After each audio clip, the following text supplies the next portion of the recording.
Meus amados, queremos cumprimentar a todos com a paz do Senhor Jesus e dizer da alegria de estarmos aqui mais uma vez para juntos louvarmos o nome do nosso Deus.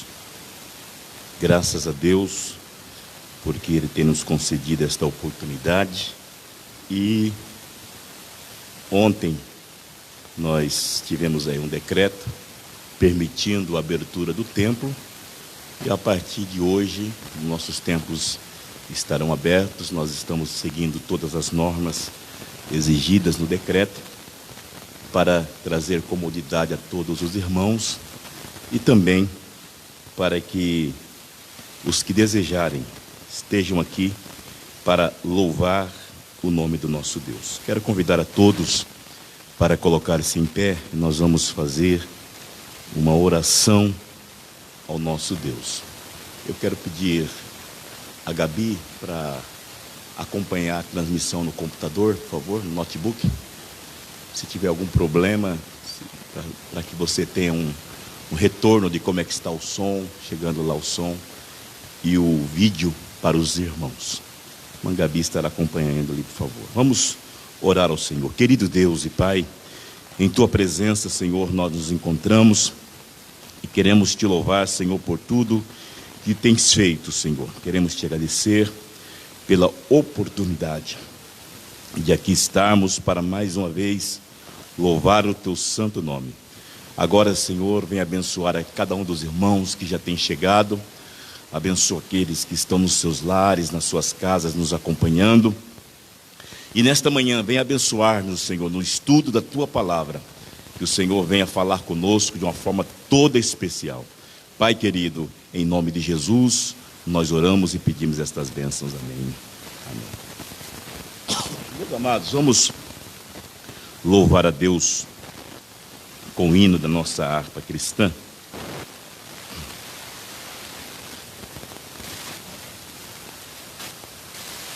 Hino de número 467. 467. Vamos louvar.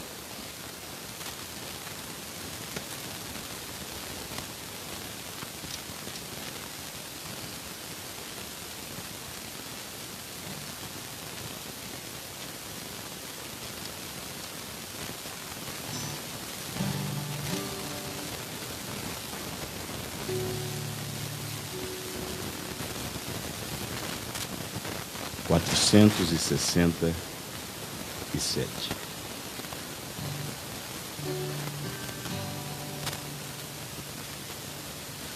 Acho que o violão deu problema aqui. Vamos sem violão mesmo.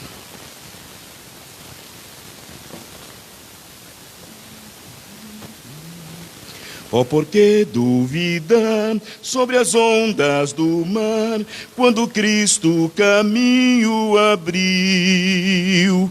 Quando forçado és contra as ondas lutar, seu amor a ti quer revelar. Solta o cabo da nau, toma os remos na mão e navega com fé em Jesus. E então tu verás que bonança se faz, pois com ele seguro serás.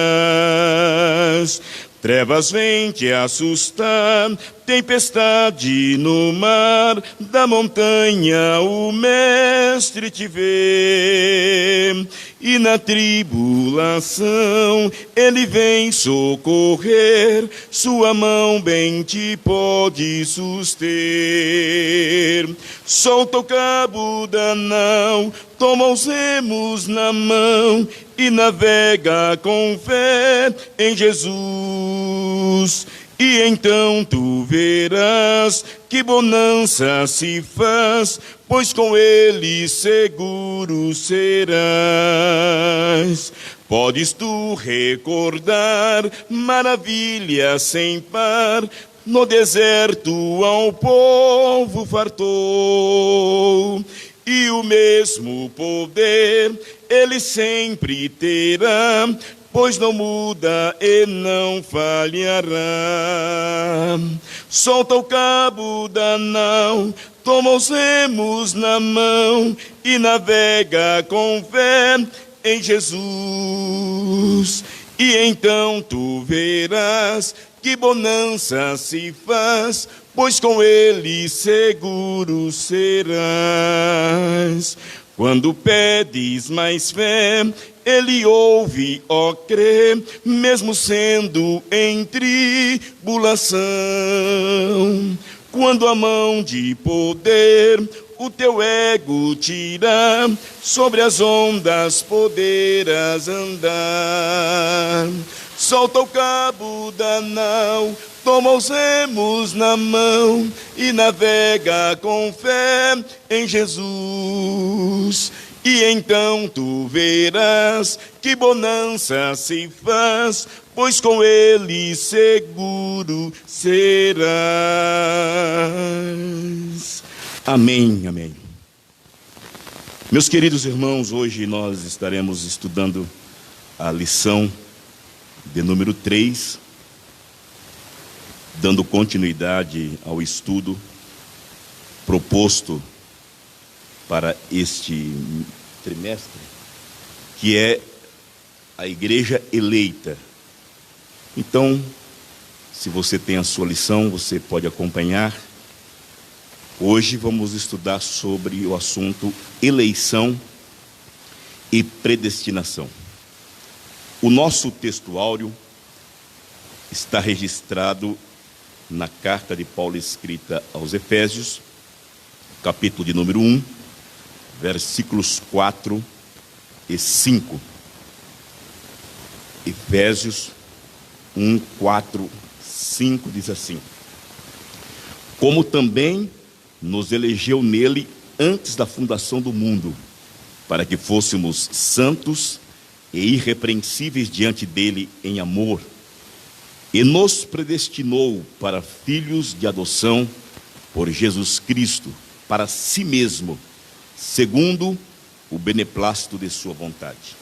A verdade prática, ela diz: segundo a sua presciência, Deus elegeu e predestinou para a salvação os que creriam e perseverariam na fé em Cristo Jesus. A leitura está registrada na leitura bíblica, Efésios capítulo 1, do versículo 4 a 12. Vou fazer para que todos possam acompanhar. Efésios 1, 4 a 12. Como também nos elegeu nele antes da fundação do mundo, para sermos santos e irrepreensíveis diante dele em amor, e nos predestinou para filhos de adoção por Jesus Cristo para si mesmo, segundo o beneplácito da sua vontade, para o louvor e glória da sua graça, pela qual nos fez agradáveis a si no amado, em quem temos a redenção pelo seu sangue, a remissão das ofensas, segundo as riquezas da sua graça, que ele tornou abundante para conosco em toda a sabedoria e prudência, descobrindo-nos o mistério da sua vontade, segundo o seu beneplácito que propusera em si mesmo, de tornar a congregar em Cristo todas as coisas, na dispensação da plenitude dos tempos, tanto as que estão nos céus, como as que estão na terra. Nele, digo, em quem também fomos feito herança, havendo sido predestinados, conforme o propósito daquele que faz todas as coisas, segundo o conselho da sua vontade. Meus queridos, vamos fazer mais uma oração nesse momento. Vamos orar ao Senhor, convidar o pastor Zé Roberto para vir aqui orar ao Senhor.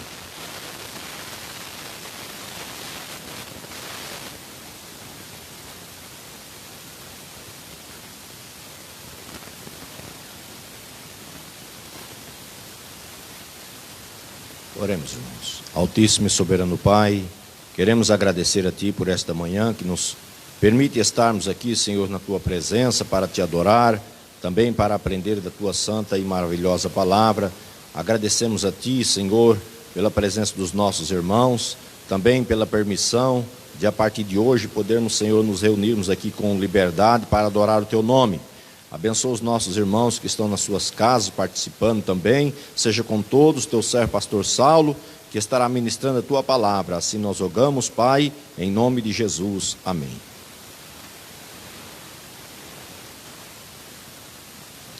Meus irmãos, nós, sem mais delongas, vamos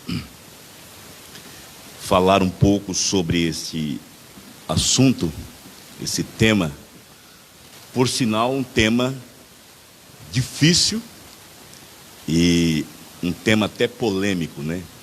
O ano passado eu ministrei, acho que por volta de um mês, ou mais de um mês, exatamente sobre esse tema aqui. Eu não sei se alguns irmãos se lembram, quando nós falamos sobre este assunto. E graças a Deus, hoje Deus nos concede a oportunidade de mais uma vez estudarmos sobre eleição e predestinação. Antes de adentrarmos, é interessante deixar claro que esse tema é um dos mais importantes, mas ao longo dos anos ele tem causado polêmicas. E isso inicia por volta do século IV, do século V, ano 400, 420, ou antes, depois também, com dois filósofos, né? Um chamado Pelágio, que era um monge britânico, e também Agostinho de Hipona, que era um bispo depois, que exatamente eles trataram desse assunto e houve polêmicas. Por quê?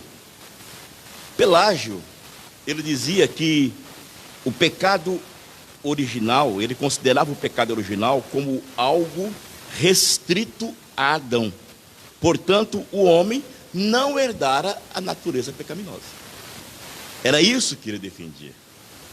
Enquanto Agostinho ensinava e defendia a doutrina do pecado original, os seus inevitáveis efeitos mortais sobre a vida de todos os descendentes de Adão.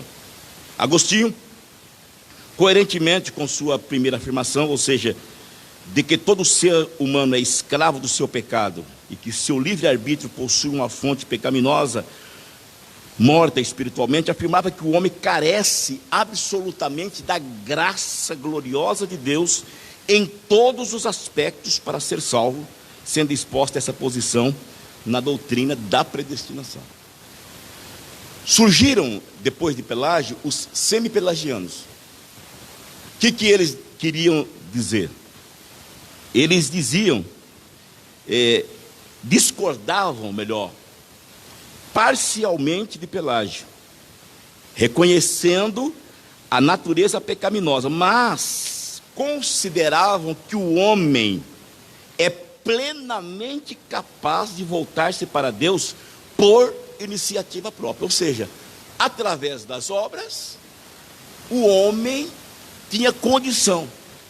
Ele pregava, ensinava a questão do monergismo, ou seja, a salvação dependia apenas do homem. Pelas suas boas obras, embora o homem tivesse herdado a natureza pecaminosa, ele podia, sozinho, alcançar a salvação. Assim defendiam os semi-pelagianos. Esse embate teológico, filosófico, né, percorre por todo o tempo até chegar no século XV, século XVI. E aí o problema começa entre dois homens chamado Jacó Armínio e João Calvino. Esses dois, que o Calvino veio depois de Armínio, ele que quis rebater, enquanto o Armínio, que são os arminianos, defendem a questão do livre-arbítrio, eles, os calvinistas, defendem a questão da predestinação, mas não como está na Bíblia, chamada a predestinação fatalista. Deus destinou uns para a salvação, outros para a perdição. A salvação não depende em nada do homem. Deus chega e diz: você vai ser salvo, e o homem vai ser salvo um dia. Então é algo que... E nós observamos que a questão da salvação, ela tem algo chamado sinergismo. Ou seja, tem a parte divina, que dispensou a graça, mas tem a parte humana, que é o de crer, o de aceitar a graça divina. Muito bem.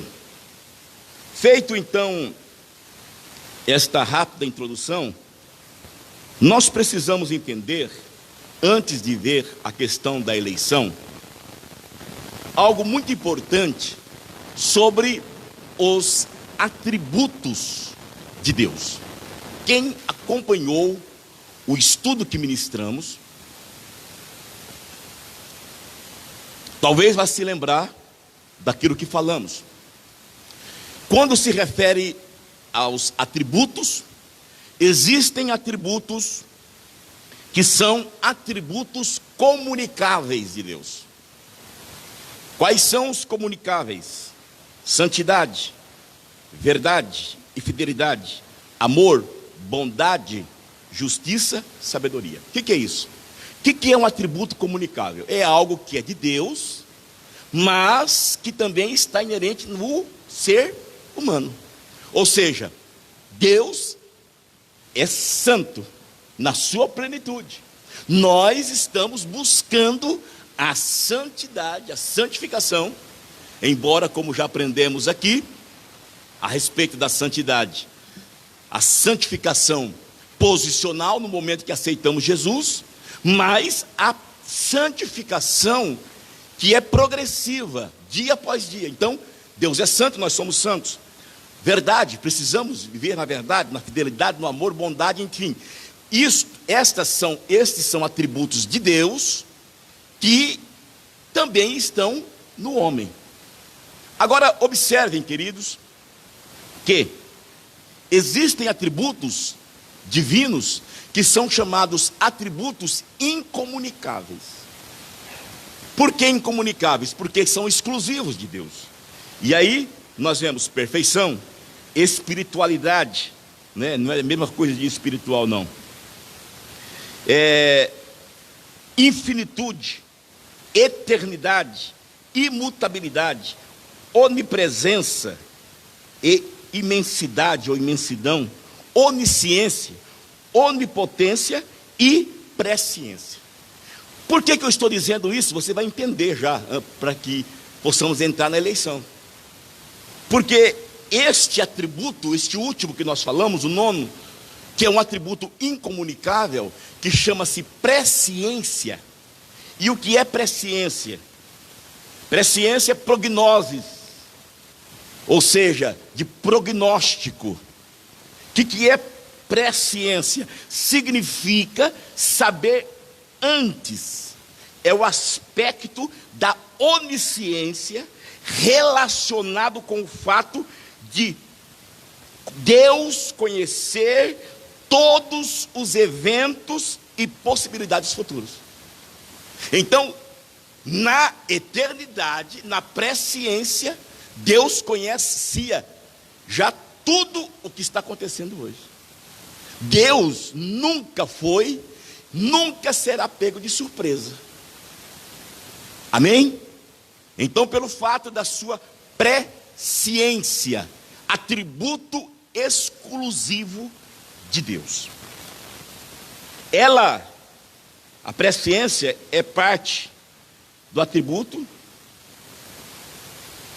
da onisciência. Ele preconhece todas as coisas sobre o homem. mas não as evita. Por que não evita? Porque exatamente o homem é livre e responsável pelos seus atos. Deus sabia que Adão iria pecar, sim ou não? Sabia. Então Deus poderia ter evitado. Meus queridos, aqui, eu creio que é uma das coisas interessantes, de base para a doutrina que nós cremos. Eu estou aqui falando para assembleianos, talvez há irmãos de outras denominações, né, que creem na doutrina calvinista, e eu quero abrir um parênteses e dizer o seguinte: o fato de eu ser arminiano ou calvinista não interfere na minha salvação. Não vai interferir em nada. Vai mudar algumas coisas na questão teológica, mas não quer dizer que só arminianos serão salvos, só calvinistas serão salvos. De forma alguma. O pastor Antônio Gilberto, ele deixa bem claro em um dos seus livros que todo extremo é perigoso. Porque se eu entrar pelo caminho defendendo a questão arminianista de uma forma tão radical, é perigoso eu entrar quase virando semi-pelagiano. Então nós precisamos entender que, se você for analisar, as duas coisas acabam se completando. É claro que nós cremos e temos base bíblica para defender a nossa teologia, a nossa maneira de crer. Que nós, o homem, ele tem o livre arbítrio, o direito de escolha. E Deus não interfere mesmo na sua presciência. Sabendo de todas as coisas de antemão, Deus não interfere de forma nenhuma nesta escolha. Muito bem. Então vamos ver a questão da eleição. Voltando um pouquinho na questão da presciência, Deus, sabedor de todas as coisas, sabendo que um povo, preste atenção nisso aqui, sabendo que um povo creria no seu Filho Jesus. Aí o apóstolo Paulo diz aqui, no verso 4 da nossa lição: como também nos elegeu nele, quando? Antes da fundação do mundo. Então, antes de Deus criar todas as coisas, na sua presciência, ele já sabia e sabe aqueles que aceitarão o seu filho e aqueles que rejeitarão. Deus sabe, é presciência. Então estes, que Deus sabendo que aceitarão a Jesus como seu Salvador, Deus já elegeu. Esta é a doutrina da eleição. Os irmãos estão entendendo? Amém? Então, na presciência, Deus já elege antes da fundação do mundo, disse o apóstolo Paulo. Nos elegeu antes da fundação do mundo. Agora é interessante que a eleição, ela olha para o aspecto passado da nossa salvação. Ou seja, lá atrás, Deus já viu e Deus nos elegeu. Se você abrir a sua Bíblia, 1 Pedro, capítulo de número 1, 1 Pedro mesmo, perdão.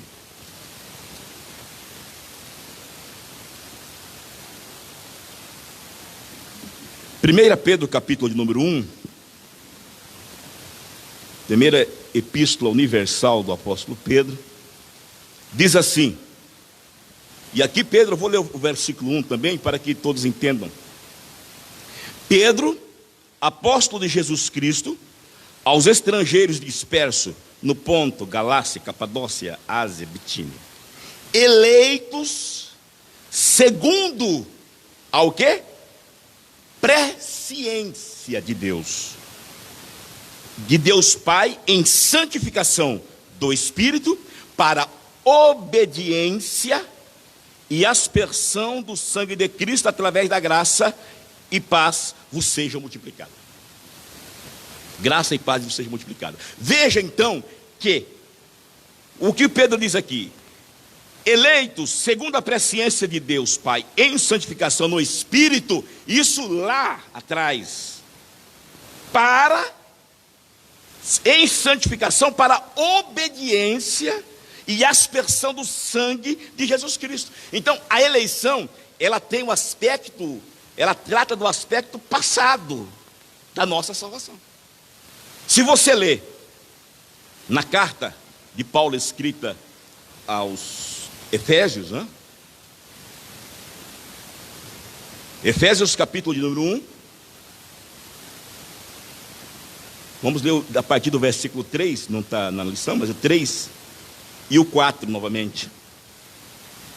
Bendito o Deus e Pai de nosso Senhor Jesus Cristo, o qual nos abençoou com todas as bênçãos espirituais nos lugares celestiais em Cristo.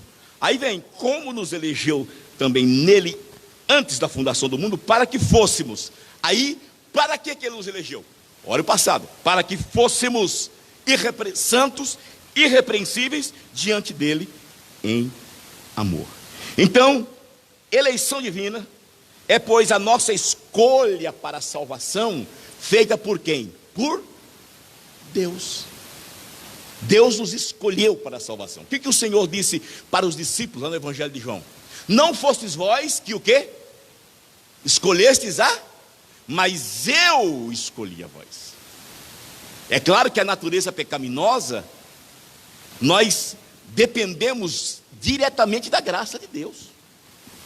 Porque como homens, essa natureza caída, nós falamos dessa natureza carnal que existe, né?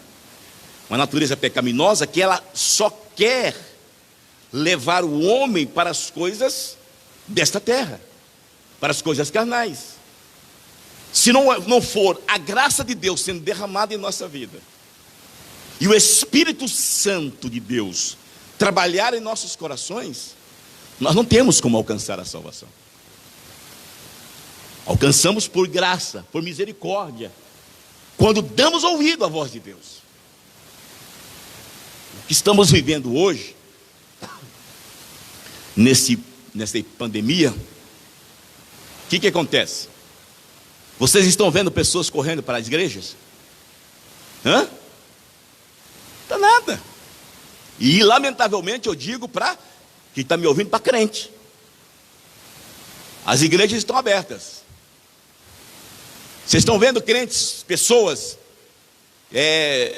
orando nas suas casas, postando uma live, dizendo: oh, glória a Deus, aqui na nossa casa, estou reunido com a minha família, buscando a presença de Deus. E nada. Mas talvez você possa ver alguns curtindo, assistindo shows gospels, ou talvez não, né? De música mundana, o crente, pessoas que diz que serve a Deus, parado, ao invés de estar buscando, clamando por misericórdia, assistindo coisas que não agradam a Deus. O que é isso? É a natureza. Porque nós sempre aprendemos que enquanto estamos perto de Deus, nós nos fortalecemos. Mas se nós nos afastarmos da presença de Deus, é como você se alimentar. A sua alma não será alimentada.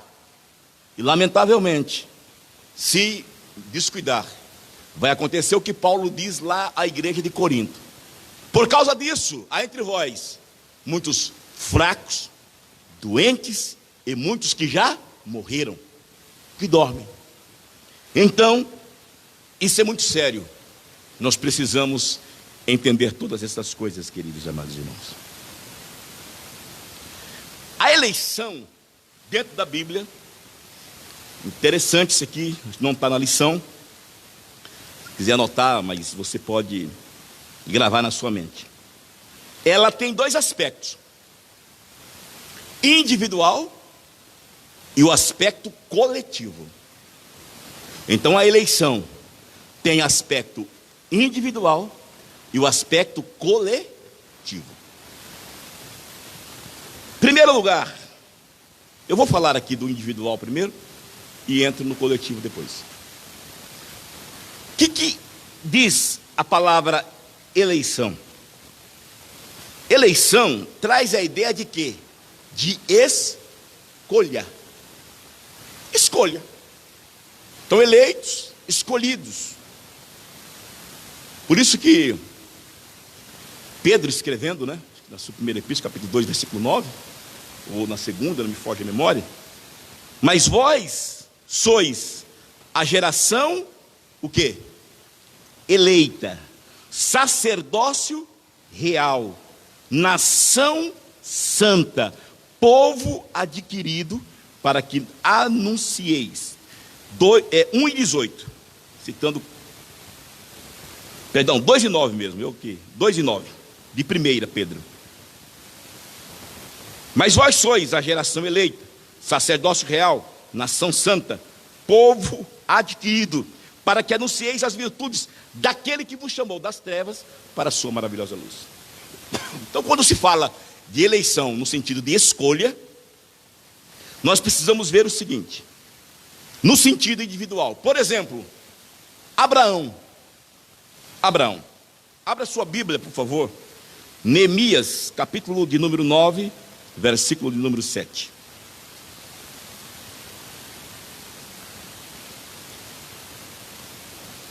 Os irmãos que estão nas suas casas podem acompanhar a leitura. Esteja com a sua Bíblia, se tiver com a sua lição, esteja com ela aberta. Participe, não é? Que Deus abençoe a todos vocês também. Neemias 9:7 diz assim: Tu és, Senhor, o Deus que elegeste Abraão e o tiraste de Ur dos Caldeus e lhe puseste por nome, ou melhor, vou repetir: Tu és, Senhor, o Deus que elegeste Abrão, o tiraste de Ur dos Caldeus e lhe puseste por nome Abraão. Veja que no sentido de eleição individual, nós temos aqui Abraão, no sentido do Novo Testamento. Se você for pegar na Bíblia, a Bíblia vai nos dar muitos. Por exemplo, Jeremias. Olha, antes que formasse no ventre, te conheci, antes que saísse da madre te santifiquei, as nações te dei por profeta. Quer dizer, eu te escolhi para uma missão. Então, nesse aspecto, nós vemos a questão. Moisés, Deus o chama.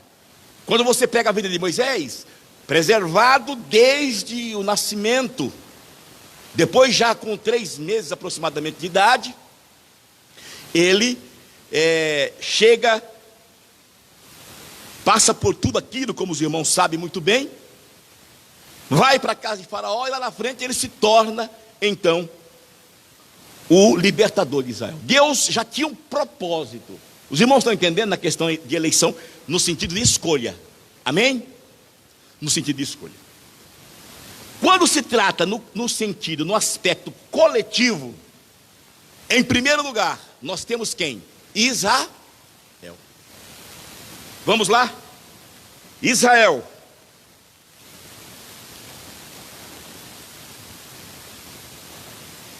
Vamos ler Isaías 41, 8, 9.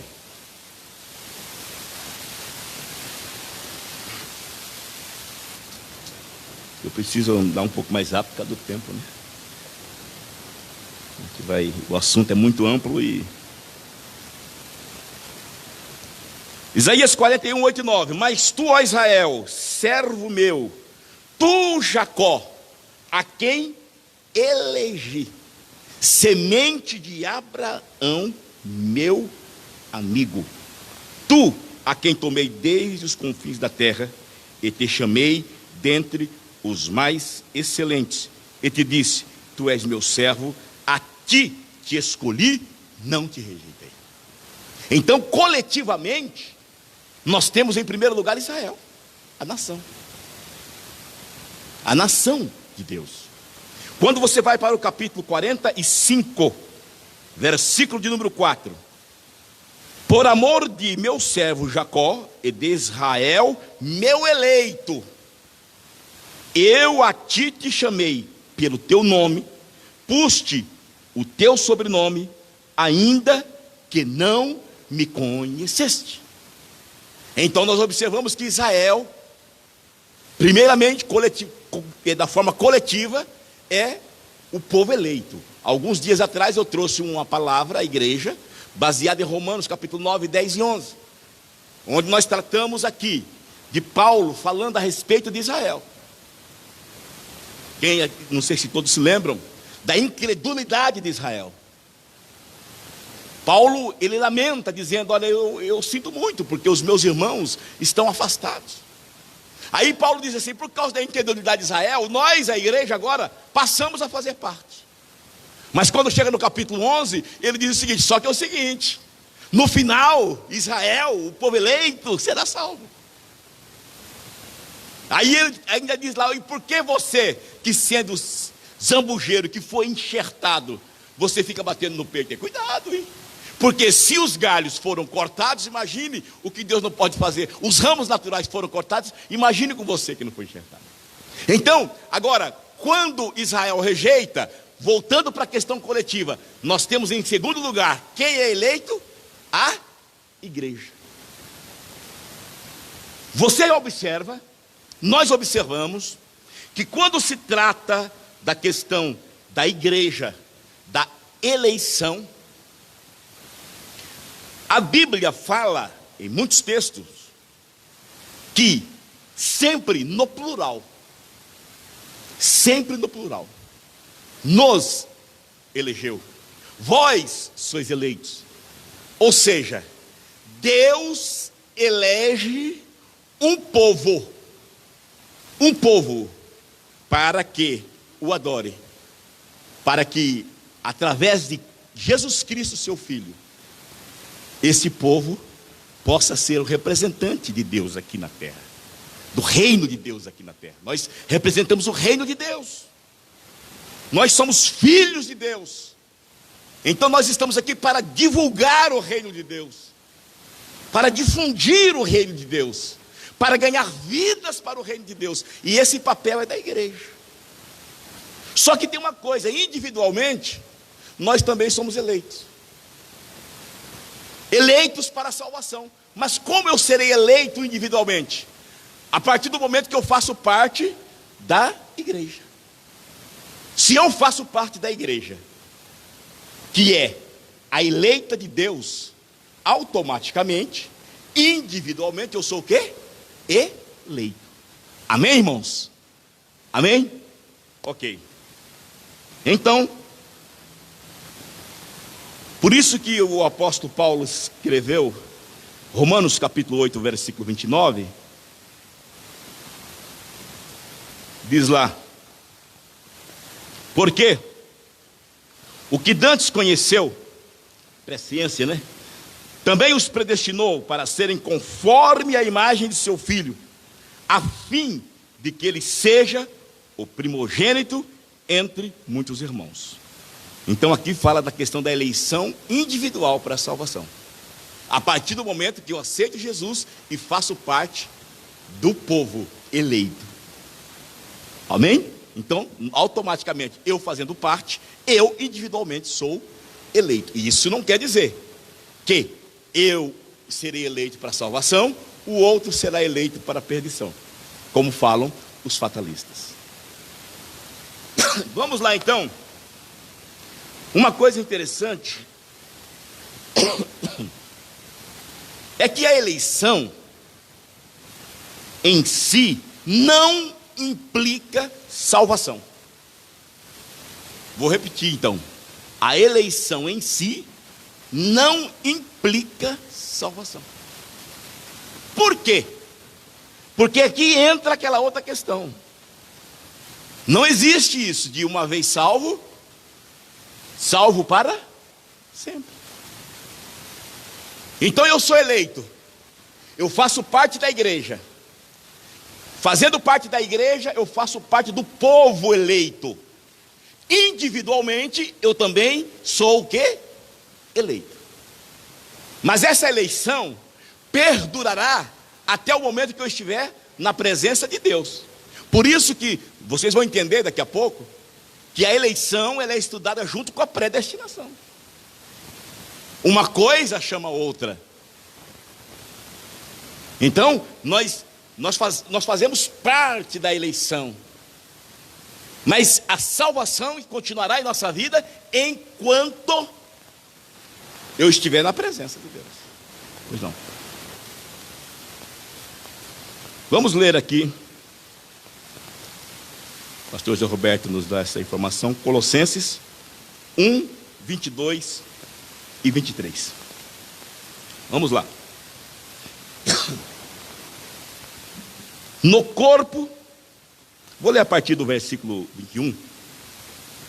A vós também, que noutro tempo ereis estranhos e inimigos no entendimento, pelas vossas obras más, agora contudo vos reconciliou no corpo da sua carne, pela morte, para perante ele vos apresentar santos, irrepreensíveis, inculpáveis. Aí vem aqui o 23. Se na verdade permanecerdes o quê? Fundados, firmados na fé, e não vos moverdes da esperança do evangelho que tendes ouvido, o qual foi pregado a toda criatura que há debaixo do céu, e do qual eu, Paulo, estou feito ministro. Muito obrigado, pastor, por esta referência que se adequou de uma forma maravilhosa aqui dentro do nosso estudo. Então, você observa, o apóstolo deixa muito claro, ele nos reconciliou no corpo da sua carne pela morte, para nos apresentar o quê? Santos, irrepreensíveis e inculpáveis. Então, a partir do momento que eu aceito Jesus, eu sou reconciliado com Deus, sem culpa alguma. Eu sou declarado a Deus santo. Mas aí vem a condicional. Se na verdade permanecerdes fundados e firmes na fé. O que acontece é que algumas pessoas, e essa teologia está sendo pregada aí, existe uma teologia chamada hipergraça, pregada por uns moleques, uns meninos em todas as áreas, teológico e de idade. E tem umas igrejas que ficam aí na mídia, não sabe ele não sabe se ele é coach, não sabe se ele é pregador, não sabe se ele é uma situação indefinida. Esses dias teve a capacidade de dizer que isso aqui não serve para nada não. Isso aqui não é palavra de Deus. Isso e tem muitos seguidores, e se brincar tem crente da Assembleia de Deus, né? Só tem esses que seguem esses camaradas, aqueles que não vêm na escola dominical, que não aprendem a palavra de Deus. Vitor Azevedo, né? Não sei o que, Brunet, esses camaradas aí dessas internet, que são verdadeiros hereges. Deus me ama tanto que quando eu olho para a cruz, Deus não me vê pecador, não. Que é isso? Distorce a palavra de Deus. E aí, eles não pregam, não ensinam o que Paulo diz aqui. Negativo, isso aqui, permanecer, não. É um tipo de pessoas que dizem assim, você é alcançado pela hipergraça. Aí a partir do momento, meu amigo, você faz o que você quiser. Você anda do jeito que quiser, porque a hipergraça vai te cobrir tudo. Não precisa se renunciar ao mundo, não precisa pedir perdão, não precisa se confessar quando erra, não precisa nada. Vem como está, faz o que você quiser, e a hipergraça vai te alcançar. Nisso, muitos caminharão para o inferno. Muitos perderão a vida espiritual, a vida eterna. Por quê? Porque estão seguindo homens que não têm estrutura alguma. A graça de Deus se há de manifestar, disse Paulo, trazendo salvação a todos os homens. Só que tem uma coisa, o mesmo apóstolo Paulo que escreveu isso a Tito, ele chega agora aqui aos Colossenses, E diz: olha, se vocês precisam permanecer fundados e firmes na fé. Vocês não podem se mover da esperança do evangelho que tendes ouvido. Qual é o evangelho que nós ouvimos? Qual é o evangelho que está sendo pregado? Quando Paulo diz, em Romanos capítulo 1, versículo 16: porque não me envergonho do evangelho de Cristo, porque é poder de Deus para a salvação de todo aquele que crê. Paulo está falando do verdadeiro evangelho. O evangelho que prega a salvação, que prega a renúncia, que prega a mudança de vida. Agora, um evangelho fajuto, igual estão sendo pregado por aí, que você não precisa mudar, que você pode continuar do jeito que está, isso não é evangelho. Se Paulo estivesse hoje aqui, Paulo diria: eu me envergonho desse evangelho. Esse evangelho me deixa envergonhado, porque não é o verdadeiro evangelho. Não é o verdadeiro. Então, meus amados, vamos correndo. Tudo bem até aqui, irmãos? Amém? A cabeça não está confundida não, né? Não? Queria que o pastor José Roberto estivesse aqui hoje.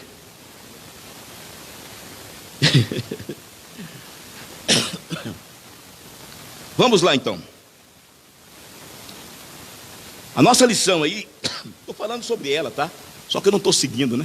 Mas agora aí, primeiro tópico diz: eleitos para uma vida santa e irrepreensível. Aí diz assim, no ponto 1, eleição traz a ideia de escolha, já falamos. Paulo menciona 3 aspectos nessa escolha. É interessante isso aqui. Dentro desse versículo de número 1, versículo 4 do capítulo 1 de Efésios, o apóstolo Paulo menciona 3 aspectos da escolha. Primeiro, em quem fomos escolhidos? Em quem? Pode dizer, vocês estão aqui. Em Cristo. Então, nós fomos escolhidos em Cristo. Você lendo o texto aos Efésios,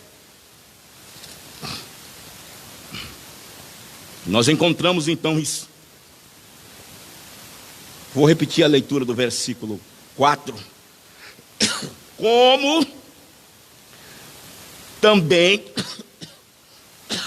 nos elegeu em quem? O que está escrito aí? Nele. Nele quem? Cristo. Toda eleição, ou a verdadeira eleição, ela é cristocêntrica. Nós observamos que Cristo, Ele está no centro da Bíblia. Cristo tem que estar no centro da nossa vida. Cristo está no centro da igreja. Cristo tem que estar em tudo. Ele é o centro de tudo. E a eleição também. Então a eleição, ela é, em primeiro lugar, cristocêntrica. Sim.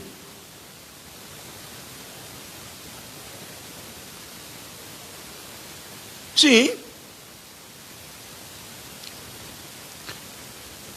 Essa observação, porque quando você vê para quem Paulo escreve, e na primeira aula, acho que foi o pastor, o evangelista Rafael que ministrou, Éfeso era uma cidade, até você falou domingo também, né? Onde a deusa Ártemis, ou Diana, que era a mesma, o povo vivia envolvido com outros deuses. E aqui ele vem exatamente para isso. Escrevendo aquela igreja agora, ele diz: olha, como também nos elegeu em quem? Nele. Paulo coloca Cristo no centro. Veja quando ele estava ali no Areópago, né? Lá em Atenas. Por isso que a mensagem de Paulo sempre foi Cristo, Cristo, Cristo, Cristo. Que ele passa ali e começa a olhar tantos altares, era Deus de todo jeito. Mas ele passa e vê um altar ao Deus desconhecido. Ele diz: eu vejo que vocês são tanto supersticiosos, e eu passando por aqui vi altares a muitos deuses, mas eu via um ali ao Deus desconhecido. Esse que vocês estão honrando sem conhecer, é no nome dele que eu prego. E ali Paulo prega o evangelho, falando de Cristo. Então Cristo, irmãos, ele deve estar no centro de todas as coisas. A segunda coisa aqui, o segundo aspecto da escolha: em que tempo se deu esta escolha? Está ali. O tempo que ele diz é quando? Antes da fundação do mundo. Eternidade. Vai saber quando? Deus é eterno, dentro da sua presciência, lá no começo. Por isso que o crente, a pessoa que serve a Deus, deve valorizar a salvação, irmãos. Eu fico preocupado com pessoas que, para eles tanto faz vir à igreja quanto fez. Para eles tanto faz orar quanto não. Não sentem saudade da presença de Deus. O que é isso? São pessoas que não estão valorizando a salvação. Porque se você parar para pensar que você, que eu, pertencemos a um povo que foi eleito antes da fundação do mundo, nós passaremos a buscar a presença de Deus com maior intensidade. Nós passaremos a acreditar, a buscar a Deus, dizendo: glória seja dada ao nome do Senhor. Obrigado, Senhor, porque o Senhor me chamou. Eu faço parte dessa escolha. Antes da fundação do mundo, o Senhor já me escolheu. Terceiro, qual a finalidade? Você acha que Deus escolheu? Vou escolher um povo, vou enviar o meu filho para morrer, para salvar, e esse povo vai viver do jeito que eles quiserem, né? Você já pensou que é isso aí? Quando nós falamos aqui no início dos atributos de Deus e os comunicáveis, entre o atributo comunicável de Deus está exatamente este: santidade. Aí Paulo diz no verso 4. Então, recapitulando, primeiro aspecto: em quem fomos escolhidos? Em Cristo. Quando? Antes da fundação do mundo. Qual a finalidade? Sermos o quê? Santos, irrepreensíveis diante dele em amor. Eu louvo a Deus porque no início do ano Deus me colocou no meu coração esse tema que nós estamos aí trabalhando, buscando a santificação. Eu vejo que isso é uma das grandes necessidades para nós hoje.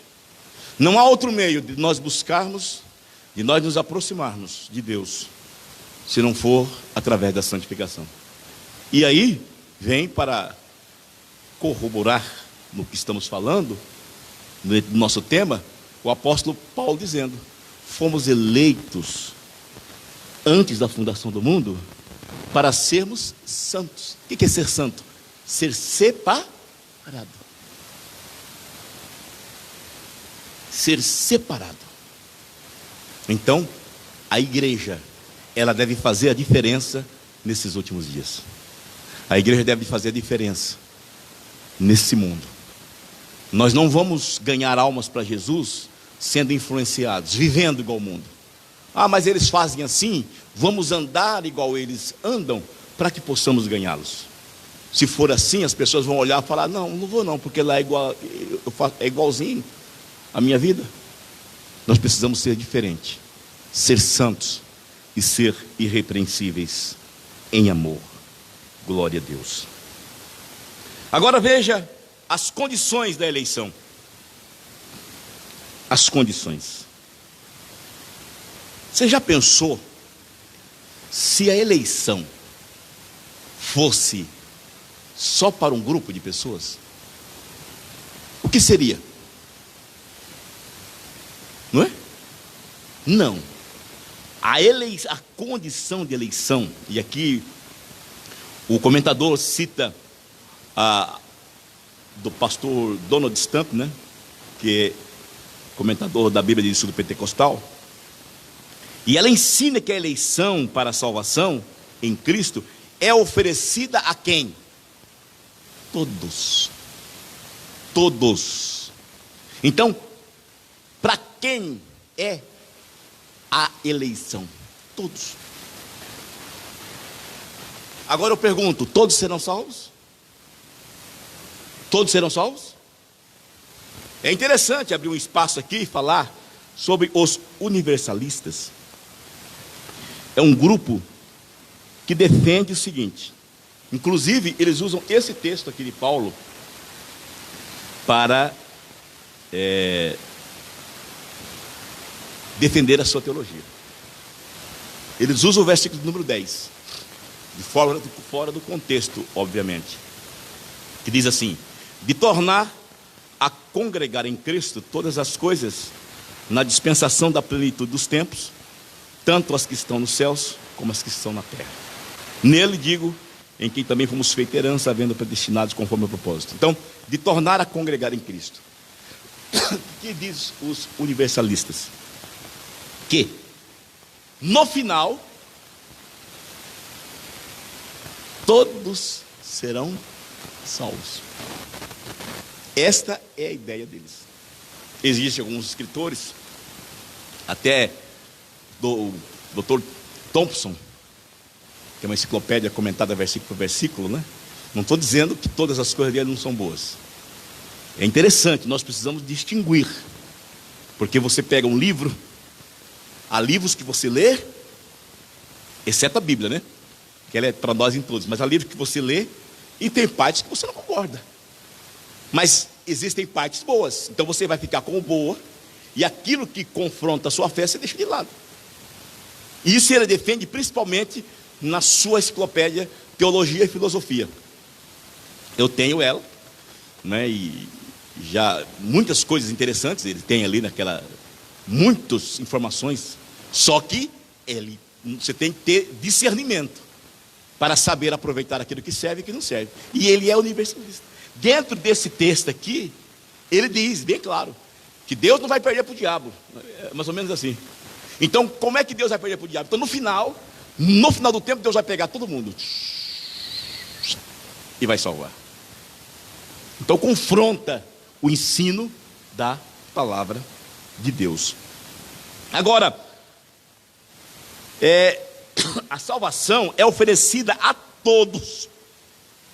Torna-se uma realidade para cada pessoa de acordo com o seu prévio arrependimento e fé. Então vamos entender. Voltando, presciência. Poder de Deus saber todas as coisas. É um atributo de Deus. Na sua presciência, Ele escolhe um povo já determinado, que ele crê, que ele sabe que vai ser salvo. Só que Deus derrama a graça, a oportunidade para quem? Para todos. Amém? Estamos entendendo? Embora Deus saiba quem será salvo ou não, a graça dele é manifestada a todos os homens, a todas as pessoas. Então por isso que João 3,16, o que diz lá? Na sua casa você pode repetir também, e nós juntos aqui, 1, 2, 3.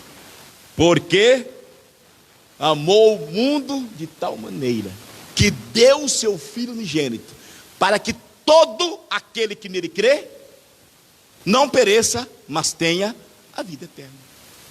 Então, Deus amou o seu Filho e deu a vida eterna. Vamos correr, irmãos? Vamos correr. A salvação é para todas as pessoas. O apóstolo Paulo lá dizendo que Deus não quer que nenhum homem se perca, né? Mas que todos venham ao arrependimento. Vamos para o terceiro ponto, que diz vida santa e irrepreensível. Paulo enfatiza que a eleição tem a finalidade específica: sermos santos e irrepreensíveis. Nesse aspecto, o vocábulo grego ágios, santo, significa separado, e o adjetivo grego amomos, irrepreensível, sem defeito. A nova vida dos eleitos, 4. Se você pega lá na carta aos Efésios, do capítulo 4, a partir do versículo 17, você começa a ver que o apóstolo Paulo, ele começa a relatar de como deve ser a vida. Ele vai, a santidade cristã é oposta aos costumes gentios. E aqui, no versículo de número 22, ele diz assim: que quanto ao trato passado, vos despojeis do velho homem, que se corrompe pelas concupiscências do engano. 25, pelo que deixar a mentira, falar a verdade, cada um com o seu próximo. E ele vai relacionando tudo aquilo que o cristão deve deixar. Ou seja, a partir do momento que eu aceito a Jesus como Salvador, para me enquadrar nessa questão da eleição, para o que eu fui eleito, para ter uma vida santa e irrepreensível, eu preciso deixar tudo aquilo que me atrapalha. E a partir dali, então, ter uma vida nova. Uma vida nova. Eleitos têm vida nova. Amém? Os eleitos vivem uma nova vida em Cristo Jesus. Por isso que o apóstolo Paulo, escrevendo lá, 2 Coríntios capítulo 5, versículo 17. Assim que se alguém está em Cristo, o que ele é? Nova criatura. As coisas velhas se passaram, tudo se fez novo. Tudo se fez novo. Não obstante, somente o Espírito Santo capacita o crente para esse novo estilo de vida. Trata-se, portanto, de um processo contínuo de santificação. E essa santificação, ela vai até o momento da glorificação, que é o estágio final dos crentes, de cada um de nós. Agora vamos entrar no segundo tópico, que ele diz: predestinados para filhos de adoção. Então estamos estudando sobre eleição e predestinação. Predestinação, o termo original de onde provém a palavra, prorizo, significa destinar de antemão, predeterminar, pré-estabelecer, prefixar, pré-eleger. Então, enquanto a eleição olha no sentido passado da nossa salvação, a predestinação olha para quem? Para o futuro. Olha para o futuro. Veja o que diz Efésios 1, 11.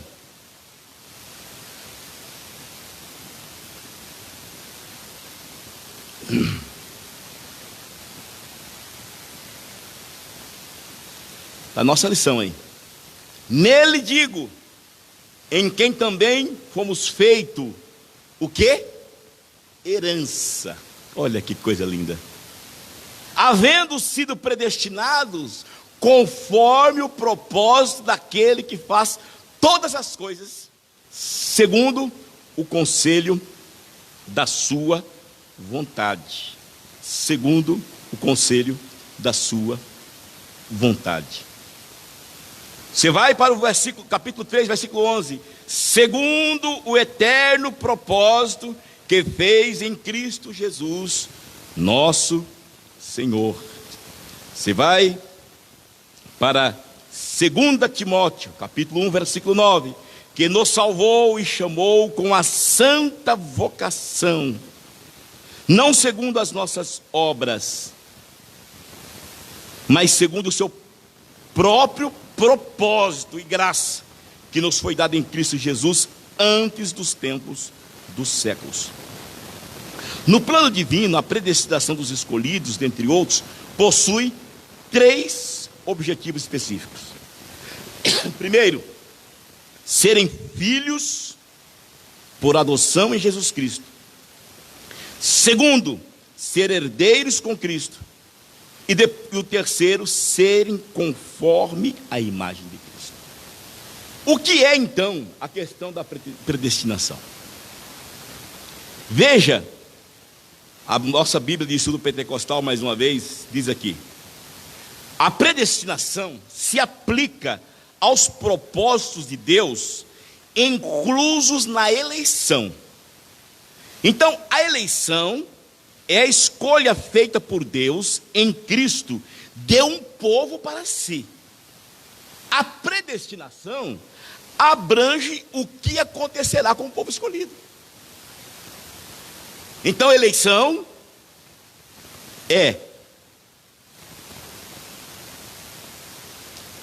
vamos repetir aqui: a escolha feita por Deus em Cristo. Então, a eleição é a escolha feita por Deus em Cristo de um povo para si mesmo. Então, esse povo eleito, agora, ele é predestinado para estar com Cristo. Aí, a própria Bíblia Pentecostal, já citei isso aqui algumas vezes, eles fazem uma ilustração do que é predestinação. O que é predestinação? Donald Stamp diz o seguinte: barco aqui, ó, navio. Comandante, Cristo. Como é que se chama esse barco aqui, esse navio? Salvação. Então, através de Cristo, o comandante, eu aceito a Jesus, eu faço parte, eu entro dentro desse navio. Sim.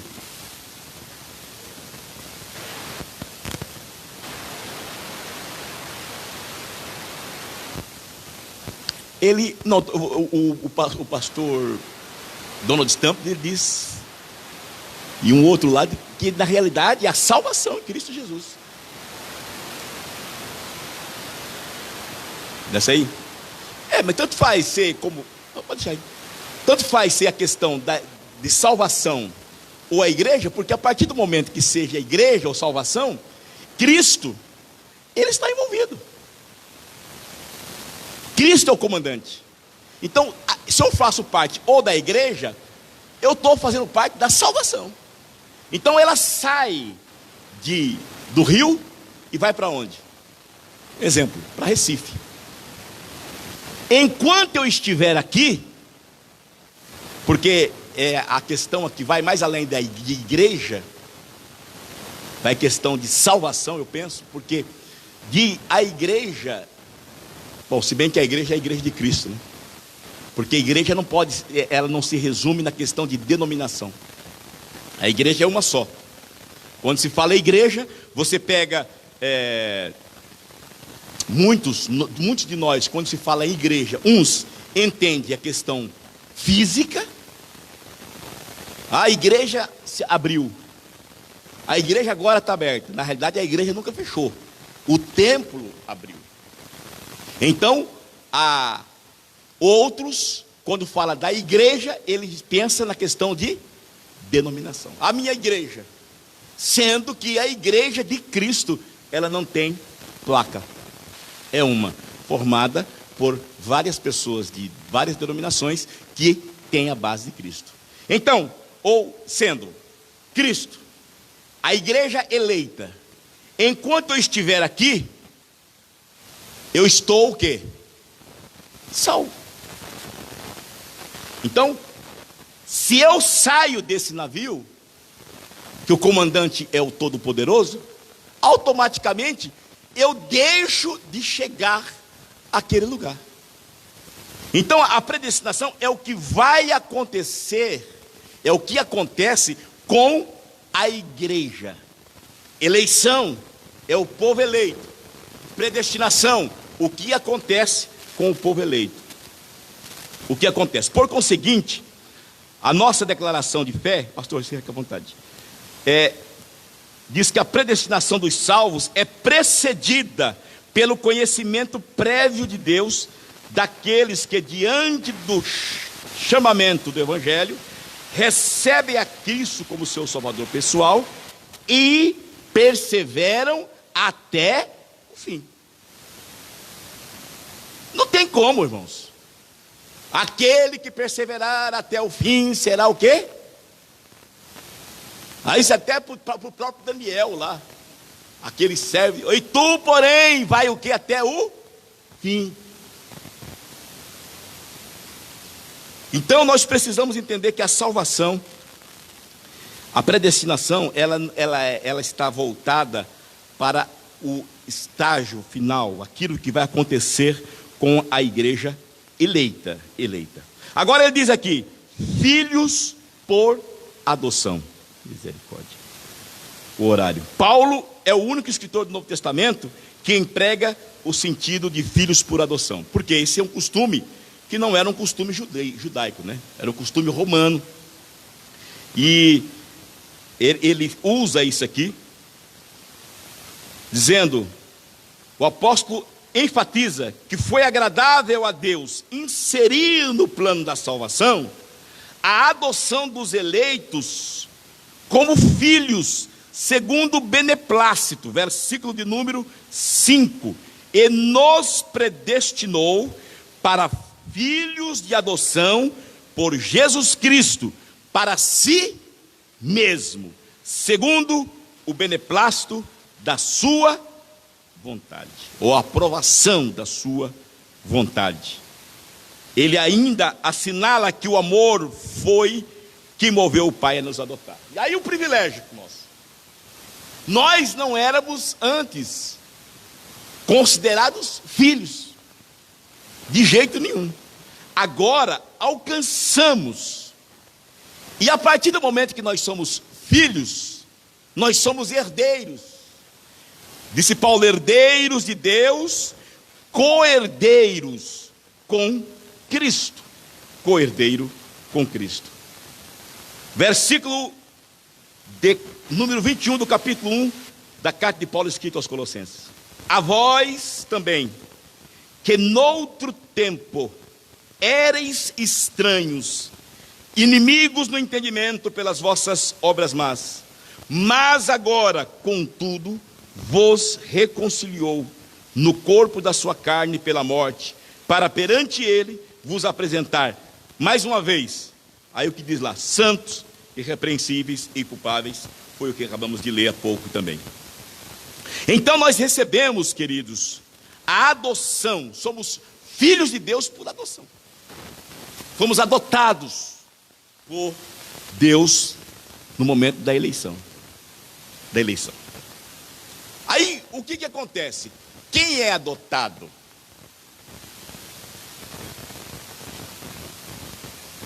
Ele é registrado. Ele tem menos direito que os outros, né? Aí o pai, você é o filho adotivo, um vai receber tanto, você vai receber menos. É assim? Registrou, adotou, acabou.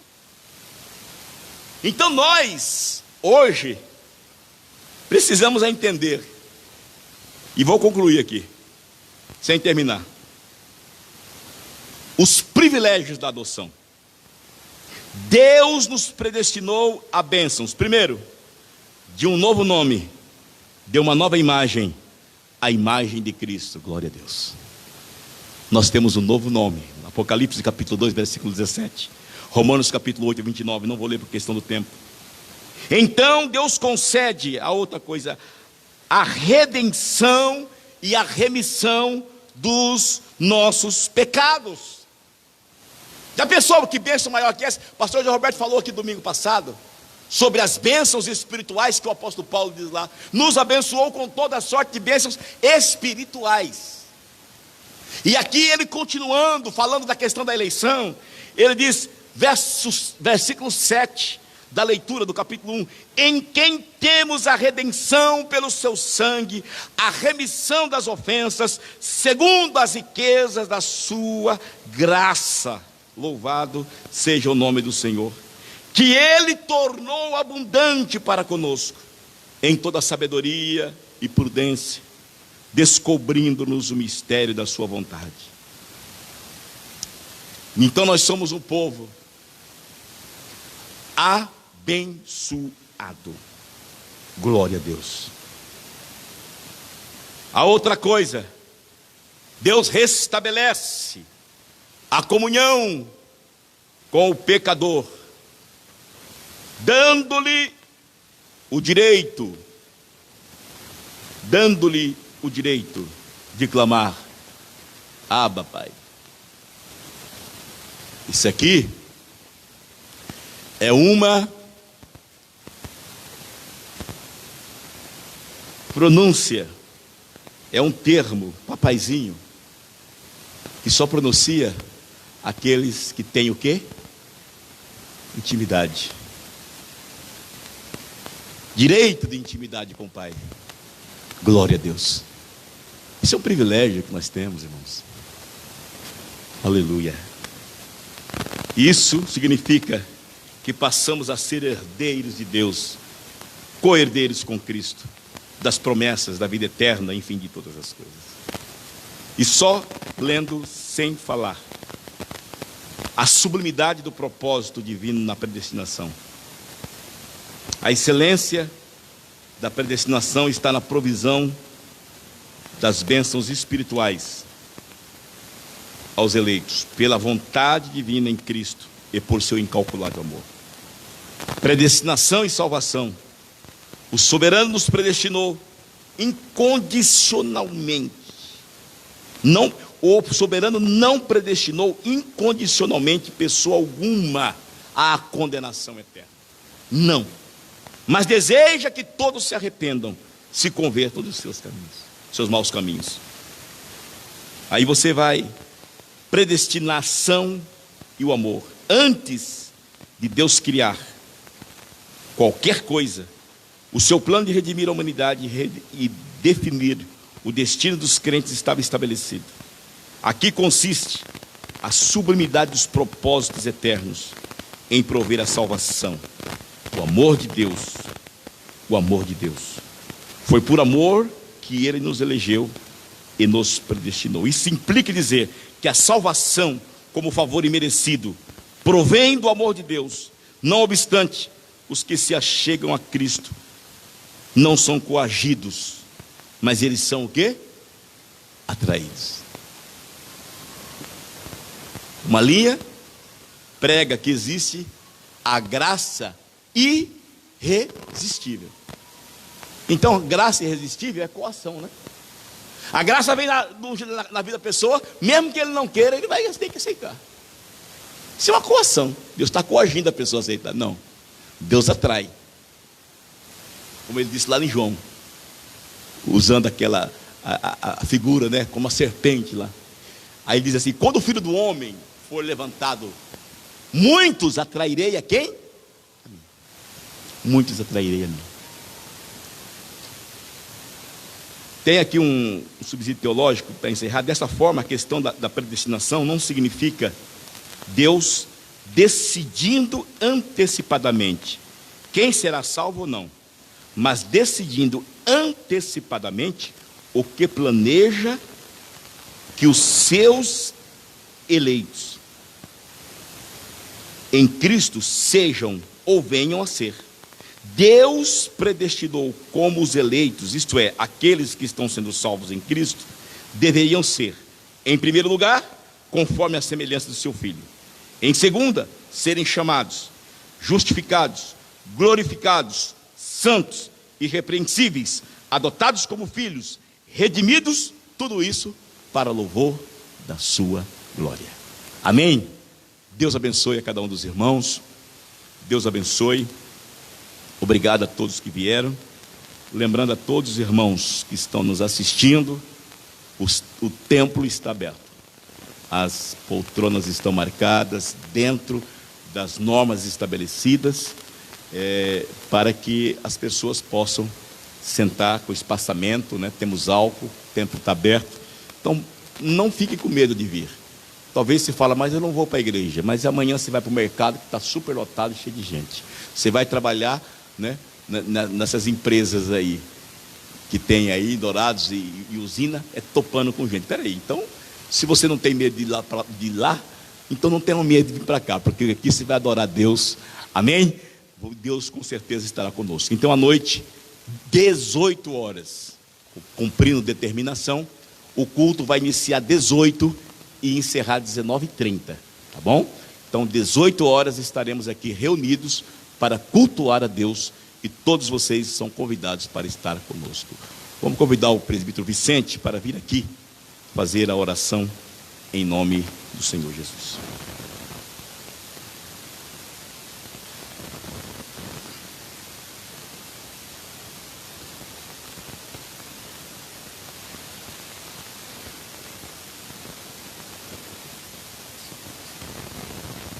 Meus irmãos, a paz do Senhor, vamos orar.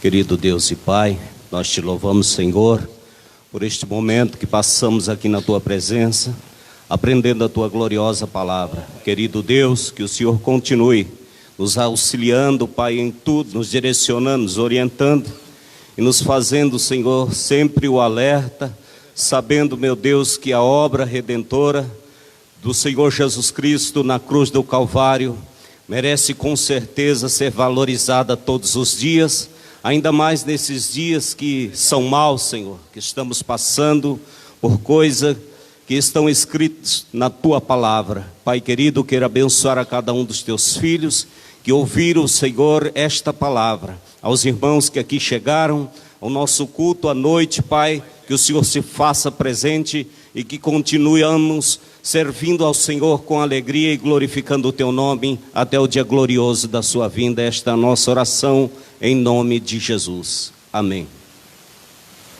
Amém. Deus abençoe a todos os irmãos, está terminado. Deus abençoe os irmãos que estiveram nas suas casas. Muito obrigado a todos vocês. E à noite esteja conosco adorando o nome do Senhor.